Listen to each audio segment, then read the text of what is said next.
Hello, my name is Stacy and welcome to the Reads of an Apple. Today we are going to do my wrap up for April of 2022. This time I made some fun little graphics with my stats on them so that it's not just me number vomiting at you pretty much. So, pretty graphics. And we'll just get into it because while it's not as high as my normal reading has been over the past couple of years, there's still quite a bit to get through and I tend to ramble. So let's get through the stats and we will go block by block. So I read 13 books for a total of 3,817 pages. I averaged 1.15 days per book, which is surprising because one of these books, it took me like about a week to read because I wasn't feeling it. The average page count is 293.62. And then the page breakdowns. I read 2 books under 100 pages, 1 in the 100s, 3 in the 200s, 3 in the 300s, 3 in the 400s, and 1 in the 500s. Okay, next. 8 of the books I read were specifically for clubs, readathons, or read-alongs. 7 of the books had diversity in some way. I read 3 new authors. I reread 2 books.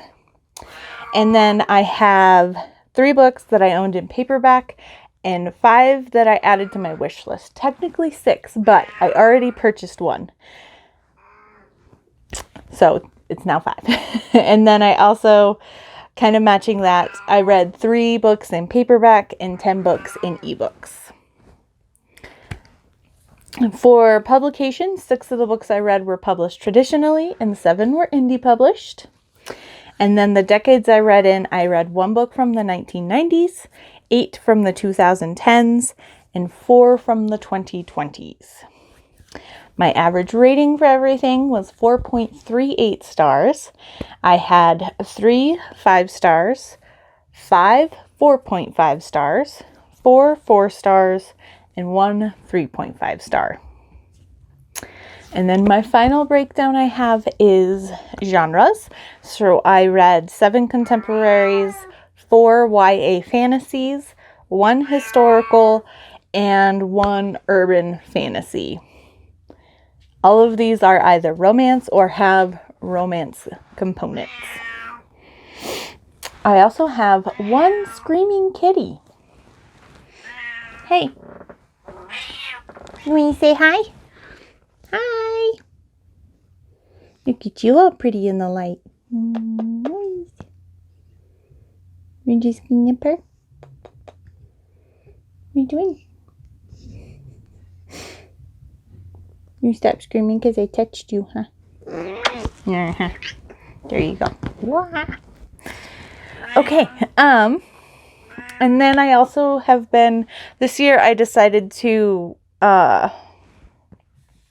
break down my contemporaries, and because last year I had them completely all spread out. But anyway, I grouped all my contemporaries this year, but then I have an additional stat for how the contemporaries break down. So I read 2 dark romance, 1 rom-com, 1 small town, 1 sports romance, and 2 just normal contemporaries. And that is it for stats. So let us just get into the books that I read. So the first book that I read in April was Blood Air by Ilona Andrews. This is book 1 in the Aurelia Rider series, which is a spin-off of the Kate Daniels series. I read this for the Kate Daniels read-along, although technically this isn't Kate Daniels, but this was the last thing that we did. You can see all of these books because I haven't been reading as much. My reviews are all caught up. So all of my reviews are up for this book, and those are all posted on my blog, which is always in my link tree. But yeah, 5 stars. I love this. I devoured this in a day. I love Ilona Andrews, and I cannot wait to see where they take this series. It was so good. So good. And I can ramble on about this, but I have a vlog where I talk about it. And I talk about all my books in my vlogs. But anyway, 5 stars. I loved it. Then I read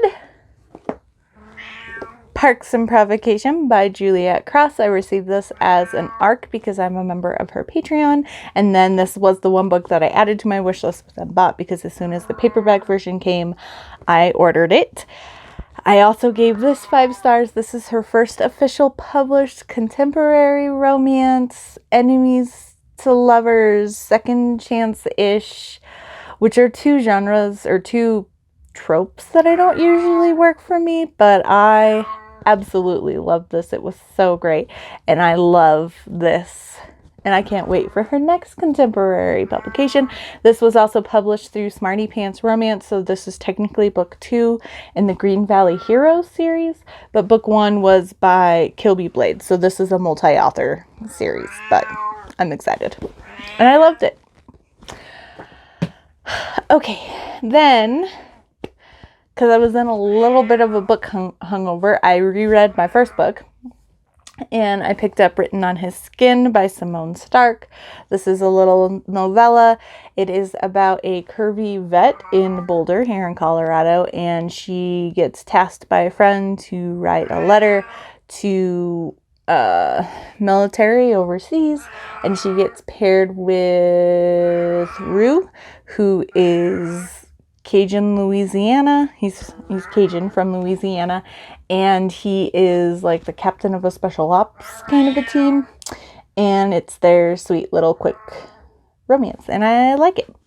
I had previously given this 4 stars, but since this is my like 4th or 5th reread, I decided to just up it up to 5 stars, because even though it's not perfect, I obviously like it enough to own it in paperback and reread it a bunch of times, and Kitty is coming through, so sorry about the camera. You had to go under the tripod? Okay, so then I picked up some ebooks, and the next book I read, so this is book 4 on my list, is Learning Curves by Molly O'Hare. I gave this book 4 stars.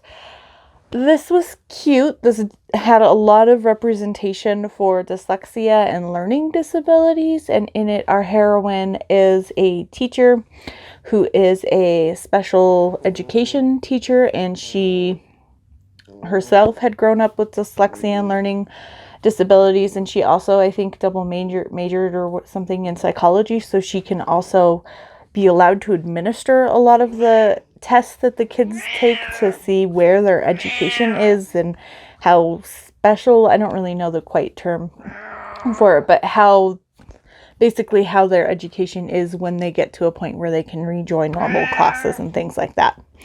But I really like this. The hero is a father. He is a single father. He moves to town because this school is one of the best for special education, and his daughter has learning disabilities and was teased and made fun of and bullied not only by other kids at her old school but the teachers there, and so he has moved different states to get her to this place so that he can get her in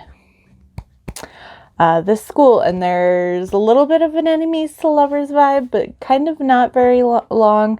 They just definitely are some misunderstandings because our heroine is a klutz and constantly late, and like she's there on time for class, but she's not there for all of the things she has to take care of before class, and she forgets she has a meeting and she spills her coffee on her shirt, and it's just like she's just a hot mess a lot of the times.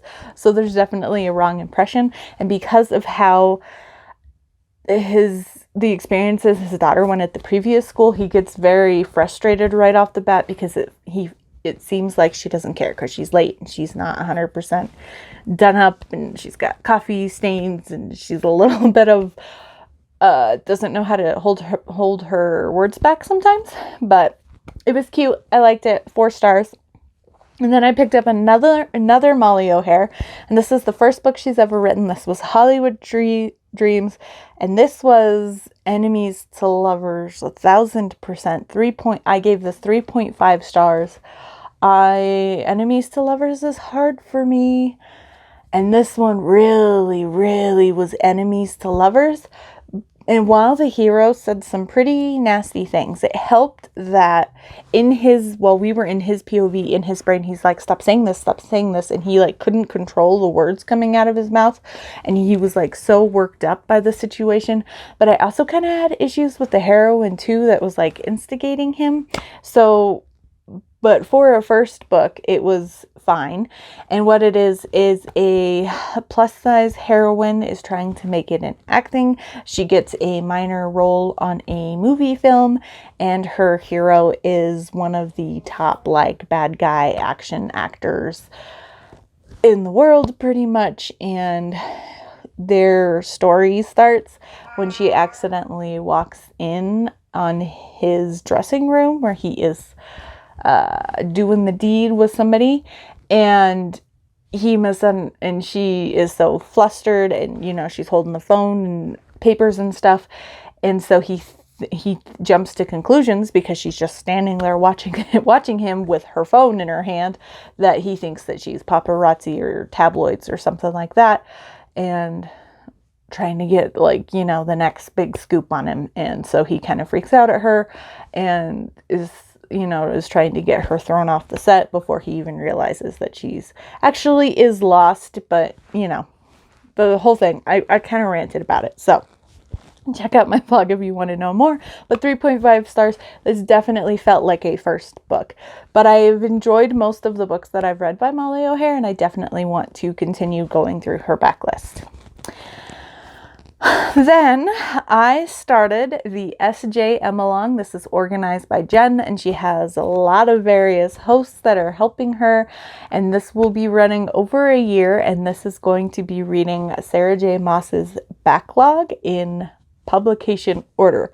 So we started with book number 1, Throne of Glass, the first book in her Throne of Glass series. I gave this 4.5 stars. I really, really enjoyed it. Now, I'm not 100% blind going into this, but I was as blind as I could be because I never really got into YA fantasy. I jumped from chapter books to adult fantasy when I got into fantasy, and I kind of skipped over YA in general. And I feel like most people talk about now ACOTAR, and so I hadn't heard much about Throne of Glass outside of the first books are a little rough because they are her first books, but it gets better as it goes. So I liked it. I gave it 4.5 stars. I really, really enjoyed it. I can definitely see how the writing is not the most amazing, but for a first book written when she started writing when she was in high school for Fantasy World, I really enjoyed myself. I binged it in a day. I could not put it down. I really, really liked it. And I feel like knowing that it might not be the best thing you've ever read, the best fantasy you've ever read, and also knowing it was her first book, and I think that helped, but also I feel like going in completely blind, I had zero expectations. I hadn't read Sarah J. Maas before, so I didn't have the expectations from her other series sitting over this book. So I really, really enjoyed it. 4.5 stars. And then the other book that we had to read for the first meetup in April was the first novella, and there are 5 prequel novellas to A Throne of Glass, and this was 0.1, The Assassin and the Pirate Lord, where we get to see Serena and Sam go on a mission to meet with the Pirate Lord. And it was just fun, good fun. I gave it 4 stars. 4 stars. So, fun. Definitely just a fun little backstory of a mission that Serena went on. Then I started the Dark Romance Readathon. I'll put the card up above if you want to check out my vlog for that. And the first book I read for that was Untouchable by Sam Mariano. I gave this 4.5 stars. Check the triggers. This is a bully romance with, I guess he is a psychopath, but not really. I don't know. Carter Mahoney is a class of his own, but check out my vlog to get all the deets on that, because that's we don't have time to go into Untouchable, but 4.5 stars. I really enjoyed it, and it definitely lived up to the hype that I've heard about it. And then I also picked up another reread. So this was my second reread of the month, The Devil and I by Kay Alastor. I also picked this up for the dark romance readathon. This is a reread for me. I had previously given it 4 stars, but I upped my rating to 4.5 stars this time because I wanted to reread it and I really enjoyed it. There are still a couple little things. This is a debut book, but I really, really liked this. And I thought it was kind of funny that I went from Carter Mahoney, who is the aggressor in the relationship, to this hero who is saving her from her sexual aggressor. And so in this one is Lucas. He's a police officer. He's also kind of a Dexter, and he serial murders people who kind of have been able to get away from the law. And he's running in the woods, and he comes across Serena, who has committed suicide, and his inner demon says she is ours. And so he saves her and he takes her to his place up in the mountains.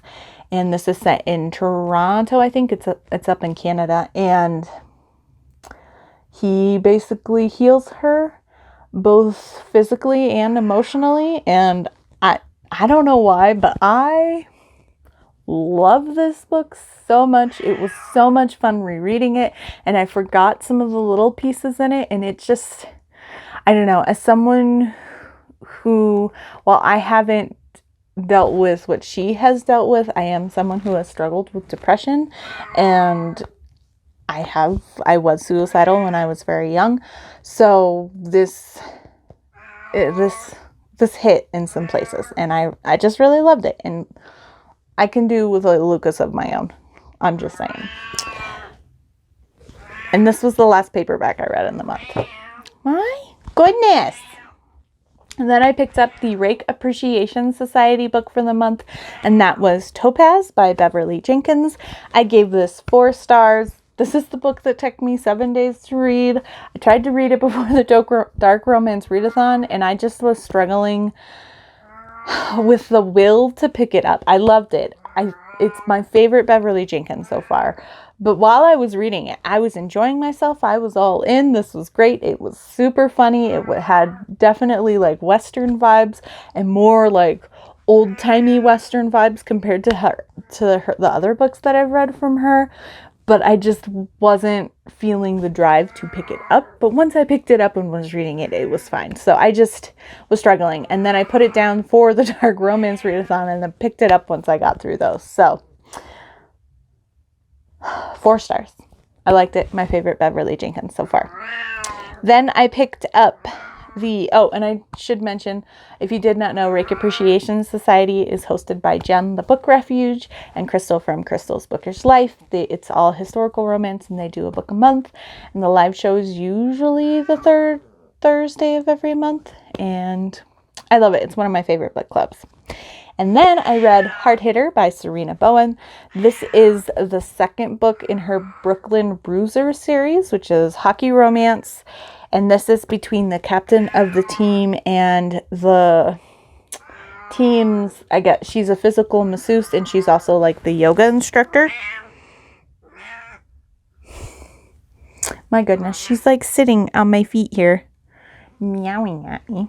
And I liked it. I gave it 4.5 stars. The hockey, if you'll see in my vlog, I go off about hockey because the hockey was like 95% really well done, spot on, perfect. But that last little bit that was not perfect really bothered me. And because so much of it was good, and then that little bit was wrong, I was like, oh, you got everything else right. Why didn't you get this right? Kind of a thing. So I go on a big whole rant in my vlog about hockey and this book. And don't get me going about hockey. Can I help you? Why are you stepping on things? Can you apologize to the people? Say, I'm sorry for moving the camera around. Yeah. Say, I'm sorry. Okay. You're just going to get comfortable? All right. I swear some days.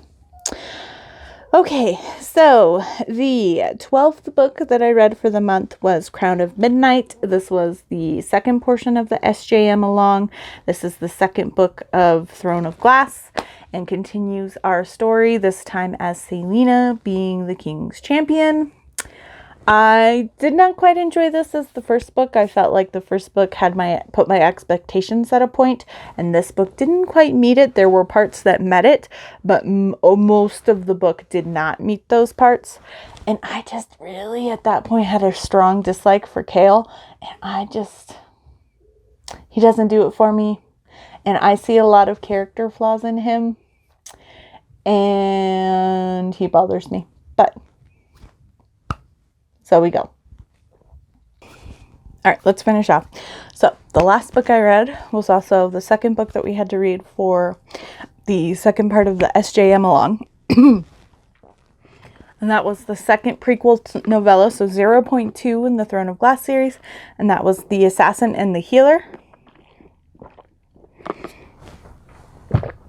We see Serena kind of being forced to head to the, I think it was Red Desert, as punishment for what happened in the Pirate Lord. And she's in this small town waiting for her boat to take her across the sea. And she comes across a healer who kind of got stuck in a tavern working for money to get to the healing cottage or college area. And she ends up helping save her, and then she gives her a lot of her money so she can get to the college and kind of get stuck out of the rut she was put into. I gave this 4.5 stars. I did enjoy it more than the Pirate Lord, and that was the last book I read in the month of April. I do want to mention for the SJM books, I am kind of keeping a log when I read them, and I'm probably, once we've gotten through everything, going to do a ranking of all of her books, but I will do the prequel novellas of Throne of Glass kind of separate, but I might encapsulate all of them in the big list, but then within that have the novellas ranked themselves as well. But that's just something I'm toying around with. But like I said, this is supposed to go through 2023, so we have some time. Now, the other thing I want to talk about is my somewhat of a TBR for the month of May. Currently, when you're watching this, if you're watching this as soon as it posts, the Mafia Romance Readathon is going on, and I am taking part in that. I am for sure reading, I put my light on top of it, Savage Hearts by J.T. Geisinger. I've already started this. I am 30-ish% through. Super loving it. I have some other ideas of books I want to read. I have a TBR posted on my blog as well. And then that goes through this Sunday, so May 8th. And then starting May 9th and running through the following Sunday which is May 15th, is the Historical Romance Readathon. So I definitely have a lot of historical romance I want to pick up during that week. I also did a TBR for that on my vlog. And not TBRs, I call them more idea lists. However, I do plan on reading the Rake Appreciation book for the month during the readathon, and that is going to be The Marquess Makes His Move by Diana Quincy. This is the third book in whatever series this is from. I don't have that written in my little notes. And then for the SJM along for this month, the first meeting is Sunday, May 15th, and we have to read Heir of Fire, which I just finished, and The Assassin and the Desert, which is the third prequel novella, so I still have to read that. And then the second portion of May is going to be A Court of Thorns and Roses, which is the first book in A Court of Thorns and Roses, and that will be Tuesday, May 31st is when the live show is scheduled for that. Then the Kate Daniels read-along has shifted series. We're still sticking with Alona Andrews, and that is now, it's going to be the Hidden Legacy readathon. So the first So we are reading the first 2 books this month. The live show is Friday, May 20th, and that is going to be Burn for Me and White Hot. So books 1 and 2 of that series. And then the last book that I for sure want to read this month is Rules for a Proper Governess by Jennifer Ashley. This, I believe, is in her Mackenzie's and McBride series. I don't remember which number it is. I feel like 6 or 7, or definitely later on in the series. I've only read the first book, which is the Ian Mackenzie book. And this was the choice that was picked for the Smart Women Read Romance exclusive Patreon review. So I have that Monday, May 30th. So lots of plans. I also need to finish Love Has Sprung, which is a reading challenge I'm doing. It started in March, April, May. Yeah. And that is hosted by Shelby Taggart Reads on Instagram. She had 3 bingo boards. I am 20 books into my first bingo board because my reading has been so slow, but I already have a couple books already on the second bingo board. So I'm hoping I can get at least the first one done and the second bingo board, but we shall see. I might have to cram in a bunch of novellas at the end of the month. And then I'm also currently working on my Taylor Swift quarterly reading challenge, and that is running from until January 15th. And I talk about it in one of my other vlogs, and I think it started June, May, April. It started in mid-April. Or no, it started in March, because April, May, June, yeah. It started around March 15th, so we're going to like June 14th. And that has 45 songs that are prompts, and then there are different prompts for each of these 45 songs. And then there are 7 bonus prompts that you can use. And the goal is just whatever you want it to be. There are levels, and this is hosted on Goodreads. And so there's like a 5 books, 20 books, or 5 books, 10 books, 20 books, 30 books, and then I think 45. I can't remember what the 4th one is, but the last tier is the full 45, which you can get easily. And a lot of the songs have multiple prompts that you could cover for it. It's like, is super specified for the song, like I'm trying to think of one off the top of my head. Like the song Mean was supposed to have a mean character or have the color green on the character. So little things like that. But that is my for sure TBR that I will be reading, but I'm sure I will be picking other books up hopefully soon. I'm hoping my reading picks up because I've only read 58 books this year so far, and usually I'm coming close to like the 75 to 100 range, but my reading's just slowed down a lot this year. But I feel like once we can kind of get through May and the beginning of June, playoff hockey is going on and my team is in the playoffs, so every other night is going to be spent watching hockey for sure. And I will read during hockey games during the regular season, but now that we're in playoffs, I'm a lot more of an active watcher for the games. So I usually read during commercials, but a lot of the times I'm like so focused and just watching the commercials that I don't realize, I could be reading. And then the commercials are half over by that point, so that I only read like 2 pages, and then it's like, why am I even trying? But anyway, I'll stop rambling. Thank you so much for watching. I hope you had a good reading week, a good reading month in April. While I didn't read very many books, I read a lot of really good books, so that's always exciting. So at least the books that I'm mostly picking up are books that I'm loving, which is always good. So I will see you all very soon. I do weekly vlogs on Wednesdays and then bonus fun videos on Saturdays, so feel free to like, subscribe, and let me know what your favorite or least favorite books of April were. Until then, bye.